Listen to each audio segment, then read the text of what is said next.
Today we're a little bit less theoretical and a bit more tactical. Yeah, we're talking teleprompters. You've used teleprompters before. I am using one right now. Actually, we're not, but we're going to show you and we're going to demonstrate for you how to use a teleprompter.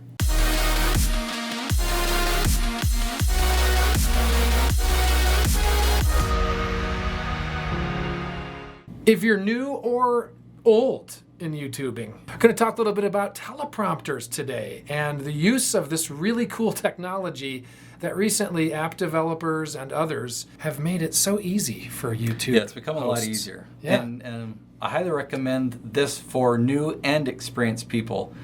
Just to watch this, see what we're going to show. I'm actually going to demonstrate a really cool teleprompter that you're really going to enjoy. But I want to introduce it by talking about some pros and cons of when and why we should use a teleprompter, maybe what reasons we shouldn't use a teleprompter. So start with the pros. Let's start with the pros. Yeah. So one, it gives you great confidence. Definitely. If you have a fear of being in front of the camera, you don't know what to say, you're going to be doing lots of takes. Confidence, I mean, you already have it scripted out. You just have to read the words. Not a problem, especially if you're the one that's written it. It's your own stuff already anyway. Off you go. So you can also be a lot more intentional. So if you're doing a promo video and you want to script it out, take somebody through a kind of a sales conversation, get somebody engaged emotionally, it's harder to do that when you're just off the cuff or you're just going by points. If you have it scripted, you know exactly what to say. You know, you put in the right words. Yeah, makes sense. So you can be a lot more intentional. And I mentioned, you know, the takes. If you're scripted, you know what you're going to say. It'll take less takes. You don't have to start over and I want to say that better because it's Been there, done that. Yes. You know, when I use a teleprompter, because I do a lot of professional stuff as well that's broadcast or whatever, the stress of thinking that I have to memorize or at least capture the gist of a lot of things does give me a lot more nervousness. And to be able to just stare into the lens like I'm talking to you right now and read these words certainly makes it a lot less stressful. It takes away a lot of that energy that you don't need, especially if you're shooting a lot of videos in one setting. And the last point I called better content, but that not necessarily, because sometimes when it's more conversational, that has a lot of value in itself. But what I mean in this case is you can make it more concise. You can make sure you're hitting all your points, and so you can provide a complete picture, perhaps. Yeah, definitely. So now let's talk about some of the cons. It takes time to write a script. It does. If I'm going to write a video and write 5 bullet points, yeah, that might take me a minute or so just to think of the points. But if I'm going to script it out, for me, that's at least an hour. Yeah, right now, if you can't guess, we're not on teleprompter. I mean, this is all very much bullet points that we have on a computer underneath the screen. But that makes it very conversational, and like you say, anything can come up. And it's a lot quicker this way.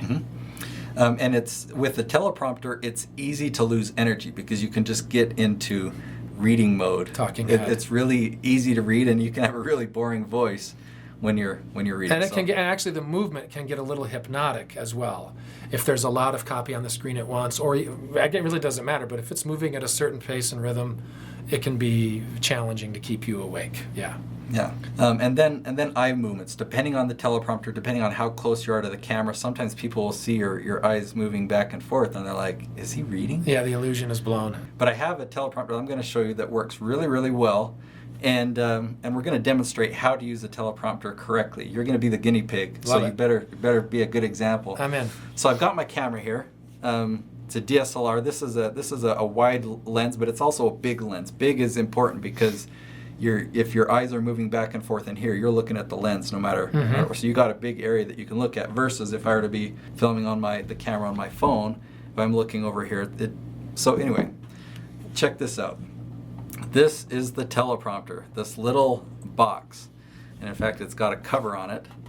So the trick is there's the beam splitter glass. It's basically a glass with a special coating on it that's really reflective on one side. Right. And this, because the lens needs to see through it. Yes. So clearly. Yes. This attaches to the lens, so the lens goes through it. But then here, can you assist me? Just put the camera or the phone. Just set it in here. Oh, in here. Yeah, like that. Oh, sorry. Okay. In fact, let me. I'm learning along with you. I've seen other versions, and this is really cool. You can see my lock screen or my wallpaper. So it just reflects. Oh, it turned off. Let me bring up a script now, and I'm going to hit play. So I'm going to hold this up here, get it to focus on that. Here, you hold this, and you hold it up close, and I'll make sure the focus goes on the... Okay, so you can see the words scrolling there. Angle it down a little bit because of the glare. There we go. So anyway, you're basically reading the words of the script as they scroll along, and you can change the font size so it's reflecting from the phone up to that glass, but the camera's just filming right through it, so you're looking right at the lens. Just like you're reading the television news. So I want to show you a different app. I'm using this app right here. It just has it scroll, and you can control the speed. And it's fairly slow. Yeah, I mean, you can speed it up, slow it down, just whatever your talking speed is. So now I've switched it to another app that I forget the name of it. I'll put a link in the description for this app, but it moves automatically with your talking. So how can we demonstrate it and show the automatic? Well, I'll do it. Scott and I were trying to figure out how to show this to you and demonstrate what we're seeing here, and I can't figure out how to do it. So I'll just describe what it does. It moves when you read the words. So it's voice activated. It's voice activated. And it recognizes the words that I'm using. And so if he wants to talk slower and pause, it'll just wait. So and then as he says it, it will then catch up. Yeah. Okay, this is how not to first. How not to read from a teleprompter. So this is just a script that I grabbed. So if you're watching this because you're suffering from morning sickness and looking for help, when I say I feel your pain, I mean it. What is MS? Nausea during pregnancy. Okay, that's bad. That is bad. Okay. Go back to where you were, and now let me... See, I don't know how to do it wrong. I've never been taught that.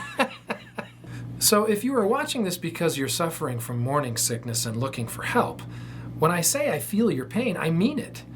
What is MS? Nausea during pregnancy, which can be mild or severe, often accompanied by other digestive issues like indigestion, acid reflux, heartburn. These are just so many good things I want to talk about. But it's cool, though. May I just say as a witness to this that it is moving with me as I go, which normally that requires a whole other warm-bodied person to sit there and be the teleprompter operator. I've worked with them for years. They're normally union guys. In this case, working on your own, it's doing it for you, which is great, because I've used other teleprompter apps for some of my stuff, and I have to just set it at a constant speed. And sometimes it's going too slow, and I have to stop and fix it and put it a little, and vice versa. So this is great. So in the past, I had another teleprompter that was a big box. It had a lid that had the special glass on it. You put your iPad inside it or your phone inside that would reflect it up, which sometimes there'd be a big projector. But in my case, I still used an iPad. And then I put my camera behind it on a different tripod and had a big black cloth over the top of it. And somebody asked me the other day, hey, can I borrow your teleprompter? And I'm like, I don't lend out my stuff. And then I thought, you know what, I've got that old one. So I let him borrow my old one, and he hasn't returned it. That's why I don't lend out my stuff. But if you're watching this video, give me back my other teleprompter. Yeah, well, yeah. But no, you don't need it now. It's so obsolete. This is so easy. But this one, because it attaches to the lens, it shades out the background. It's amazing. Now, for those of you who still aren't convinced, you're probably not watching this video. So maybe I'm talking to people who aren't watching this video. But if you are really confident on camera, you feel like you don't need a teleprompter, I bet you still write bullet points down on a screen or on a whiteboard or something like that. So with one of my clients that's that way, he was anti-teleprompter. I put up a few bullet points. His script on the screen was just the bullet points. Beautiful. And we filmed it, and he's like, that was amazing. I got to get me one of those. So this is called the Parrot. I'll hold this up there so you can, I'm trying to get it to focus on the, I don't know. Well, it's the Parrot. You know the word Parrot? It's the Parrot teleprompter. So yes, it attaches to a DSLR lens, and it comes with adapters so it can fit all lens sizes. Fairly simple, as you can see. The technology is half the battle, and then the rest is, can you read conversationally? If not, you might consider the bullet point approach, which is actually a really great alternative, because most of the time, I think, and I'm not the expert, but you'll know enough about what you want to talk about that if you just have a few prompted bullet points, you can then go. And then conversational and natural is right at the tip of your tongue. It takes practice, but yeah. But I mean, if you're not reading it, we're not reading. Does this sound natural? So I guess I'll give one more point on the reading it. If you're reading a script, all it takes is practice. Record one, use a teleprompter, and raise your energy, be more energetic, and then watch it afterwards, and you're going to think, man, I thought I was being entered. That's what happened to me. So see, I think that, and back to our point about the cons as we wrap this up, is really, it can be a con for the reasons that we mentioned, particularly the time that it takes to write it, and then if you need time to practice it, and because you're not very good at it, and the extra equipment. I mean, it just kind of depends on, I think, like a great intro to a video you might put on a teleprompter. It's brief, it's quick, but it's also concise and to the point. It doesn't need to be terribly conversational. But the meat of your video, you might want to be more fluid. Just depends on your style of videos, and ultimately let this be your decision maker here. What's going to help you make videos faster? What's going to help you get started? Yeah. Well, I think it was pretty helpful. Good.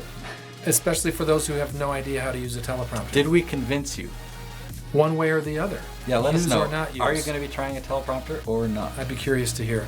We'll see you tomorrow. Thanks.